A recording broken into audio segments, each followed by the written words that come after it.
tulijifunza kisa cha Al-Qadhi Rashid ibn Zubair. Mnakumbuka kuna kisa kinafanana naye. Kuna bwana anaitwa Al-Jahidh. Al-Jahidh ni mtu katika historia maarufu sana, ameandika vitabu vingi, alikuwa ni alimu mkubwa. Al-Jahidh alikuwa katika karne ya 3. Yule Al-Qadhi Rashid ibn Zubair ni karne ya 6, huyo alikuwa karne ya 3. Al-Jahidh alichukia sana Ahlul Bait na alikuwa ni muqarrabu kwa Bani al-Abbas, kwa mtu wa karibu, kwa sababu anachukia Ahlul Bait, akawa amevutwa karibu na viongozi wa nani? Bani al-Abbas. Siku moja anawahadithia wanafunzi wake kisa kinafanana na kile cha Al-Qadhi Rashid ibn Zubair.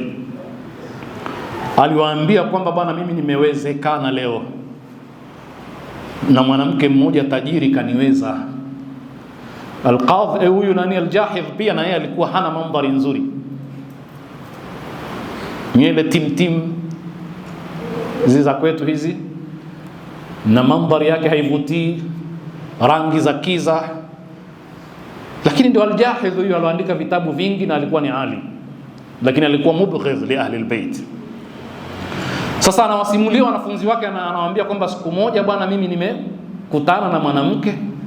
Yule mwanamke akasalimiana na mimi, akaniambia naomba tufatane, tuandamane. Mimi nikakubali, tukaandamana naye. Sijui anampeleka wapi, lakini alitarajia kuna khairi. Kwa hiyo wakakokotana, pelekana mpaka wakafika kwa mahala kwa jamaa anayechonga vinyago. Akamwambia yule bwana, sasa yule mama hazungumzi naye tena, anamwambia yule bwana anayechonga, anamwambia ni kama huyu. Akamwambia la, basi sawa, nishampata. Alafu mama akaniaga akaondoka, ananiambia bwana, kwa heri bwana, asante sana.